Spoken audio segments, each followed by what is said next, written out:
اب مجھے بلایا ہے تو میرا ایک سوال ہے، وہ برداشت کریں۔ میں آپ سے پوچھنا چاہتا ہوں کہ میرے ملک کے لیے اور میری قوم کے لیے کیا کیا آپ لوگوں نے؟ آپ میئر بن گئے، گڈ، گورنر بن گئے، بہت اچھی بات ہے، وزیر اعظم بن گئے، وزیر خارجہ بن گئے، وزیر داخلہ بن گئے، ڈی سی بن گئے، اے سی بن گئے، چیف آف آرمی اسٹاف بن گئے، ڈی جی بن گئے، آپ تو امیر ہو گئے، آپ کی نسلیں تو آگے نکل گئیں، آپ کی کئی نسلوں کے لیے پلاٹ، مکان، جائیدادیں بن گئیں۔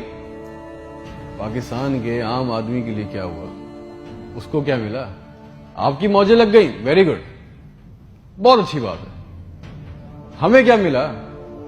اس سے ہمارا کیا فائدہ ہوا؟ عوامی خدمت کے لیے آئے تھے، عوامی خدمت کی منصب پہ بیٹھے ہو تو عوام کو کیا دیا؟ جواب تو دو۔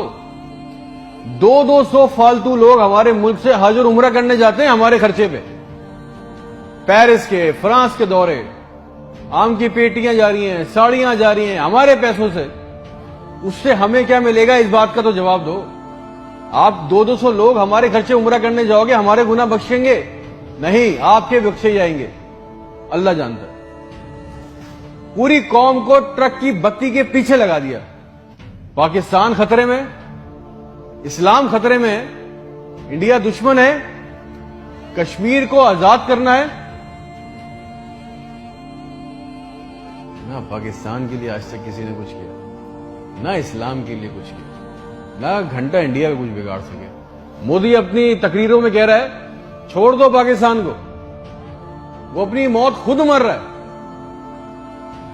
زرداری چور، نواز چور، عمران چور، اس کا پیسہ نہ کوئی پکڑا گیا آج تک اس ملک میں، نہ کسی کا پیسہ واپس آیا۔ اس کی باری، اس کی باری، اب اس کے بیٹے کی باری، اب اس کی بیٹی کی باری۔ عوام کو ٹینس کے میچ میں لگایا ہوا ہے، بال ادھر بال ادھر، ٹینس کا میچ چل رہا ہے، ہمیں اس سے کوئی فائدہ نہیں ہو رہا۔ ایک غریب، مقروض، لاچار ملک، کھربوں روپے کا بجٹ تو اتنی بڑی بڑی جائگنٹک کابینہ کھا جاتی ہے۔ کرتی کیا ہے یہ؟ اتنے وزیر، اتنے مشیر، ان کا کام کیا ہے؟ پروٹوکول، شاہی خرچے، عیاشیاں۔ وہ چاند دیکھنے آتے ہیں، آپ کو پتا ہے نا، خبر لیک ہوئی، سب نے دیکھا، وہ چاند دیکھنے آتے ہیں، ایونٹ بنایا ہوا پاکستان میں چاند دیکھنے کو، وہ چاند دیکھنے آتے ہیں، لاکھوں روپے کے کھانے کھا جاتے ہیں۔ ساری دنیا میں آپ ٹریول کرتے ہو، دیکھیے گا کہ وہاں پہ بورڈ لگے ہوتے ہیں ٹریول بسز کے اندر، جگہ جگہ کے کون سی ڈیٹ پہ کون سا ایونٹ ہوگا۔ ہمارے ملک میں چاند دیکھنا بھی ایک ایونٹ ہے، کئی درجن لوگ آ رہے ہیں جی، چاند دیکھ رہے ہیں، کھانے آ رہے ہیں، بڑے بڑے کھانے آرڈر ہو رہے ہیں۔ بھائی مذاق لگایا ہوا ہے ہمارے ساتھ۔ کسی کے پاس ایک پلان ہے؟ جو ہمارے اوپر حکمران عوامی منصب پہ آ رہے ہیں، مجھے بتائیں کسی کے پاس کوئی ایک پلان ہے عوام کے لیے، جابز کے لیے، ہیومن رائٹس کے لیے؟ ایک ماسٹر پلان بنایا آج تک اس کابینہ نے؟ اور اگر ہے تو مجھے لا کے دیں، اور اگر نہیں ہے تو آپ کو کوئی حق نہیں ہے کہ آپ ہمارے اوپر حکمرانی کریں۔ اگر آپ کو حکمرانی کرنی ہے تو ہم سب کو ایک سوال کرنا ہوگا۔ آج ہم سب کو ایک سوال پوچھنا ہوگا کہ جو ہمارے اوپر ان منصب پہ آ کے بیٹھتا ہے وہ ہمیں لکھ کے دیں، گارنٹی دیں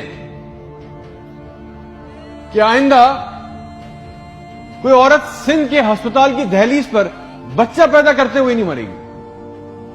ہم سے آگے وعدہ کریں کہ آئندہ کسی ہسپتال کی چھت پہ سے لاشیں نہیں ملیں گی، کوئی لڑکا خودکشی نہیں کرے گا بے روزگاری کی وجہ سے۔ مجھے گارنٹی دے دیں، ہمیں گارنٹی دے دیں، اگر آپ ہمیں اس منصب پہ آنا چاہتے ہیں نا، آپ اس منصب پہ آنا چاہتے ہیں کہ آج کے بعد کسی ہسپتال میں کوئی جعلی سٹنٹ نہیں ڈالے گا، کوئی کسی کام کے لیے رشوت نہیں مانگے گا، کوئی سول اور جنرل ہسپتال کی ویٹنگ میں انتظار کرتے کرتے نہیں مرے گا، کوئی پاکستان میں کوئی کسی کو زمین پہ کسی کی قبضہ نہیں کرے گا، آئندہ انصاف کے لیے کوئی بار بار کورٹ کچہری کے چکر نہیں لگائے گا۔ آپ ہم سے یہ کمٹمنٹ کر لیں، لکھ کے دے دیں، وعدہ کر لیں، آپ کو ہم سے جو گارنٹی چاہیے، جو ووٹ چاہیے، جو آپ کو ہم سے سپورٹ چاہیے، آپ کے لیے کرنے کو تیار ہے۔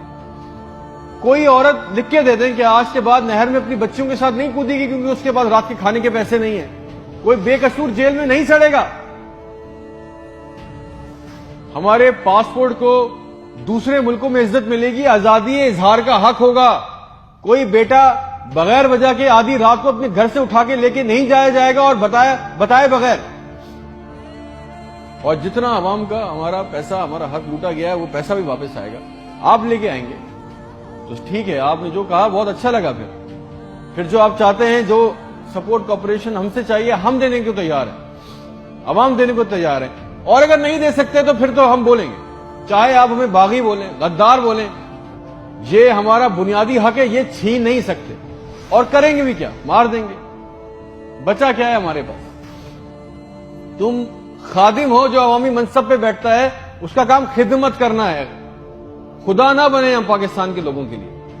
کوئی پلان، کوئی روٹ میپ، آپ کو پتا ہے ریالٹی چیک یہ ہے کہ 25,000 لوگ 25 کروڑ لوگوں کو انگوٹھے کے نیچے دبا کے بیٹھے، بس دس از اے ریالٹی۔ میرے ملک کے ہونہار لڑکے لڑکیاں سارا دن چکر کاٹ رہے ہیں کہ ان کو کسی طرح کسی بھی ملک کا ویزا مل جائے، نیپال ہی چلے جائیں، سری لنکا چلے جائیں، کسی طرح بھاگ جائیں اس ملک سے۔ جو انڈر پریویلیج ہیں وہ کیا کر رہے ہیں؟ وہ تمہاری خالہ کے لڑکوں کو پیسے دے کے کشتی کے راستے جا رہے ہیں، مر گئے۔ 500 جوان لڑکے مر گئے ڈوب کے، ان کے بھی خواب تھے، ان کی بھی خواہشیں تھی، بے شرمو۔ کسی کا دل نہیں چاہتا اپنے بوڑھے ماں باپ کو، اپنی بیوی بچوں کو چھوڑ کے اس ملک سے باہر جانے کا، مگر حالات ایسے بنا دیے کہ یہاں رہنا، یہ چوائس بہت مشکل ہے کہ اب کریں گے۔ نہ نوکریاں ہے، نہ سیکیورٹی ہے، نہ حالات اچھے ہیں، بس پاکستان سے زندہ بھاگ۔ ہم زندہ قوم ہیں، پائندہ قوم ہیں، ملی نغموں، جھوٹے اشتہاروں میں لگے ہوئے، جعلی دشمنوں میں ڈرا کے پھنسا کے ہمیں رکھا ہوا ہے کہ کہیں ہمیں عقل نہ آ جائے۔ اور سچ تو یہ ہے کہ نہ ہم زندہ رہے نہ قوم رہے۔ اور ایک بات یاد رکھنا، یہ عوام مر گئی نا تو اس کے حکمران بھی مر جائیں گے۔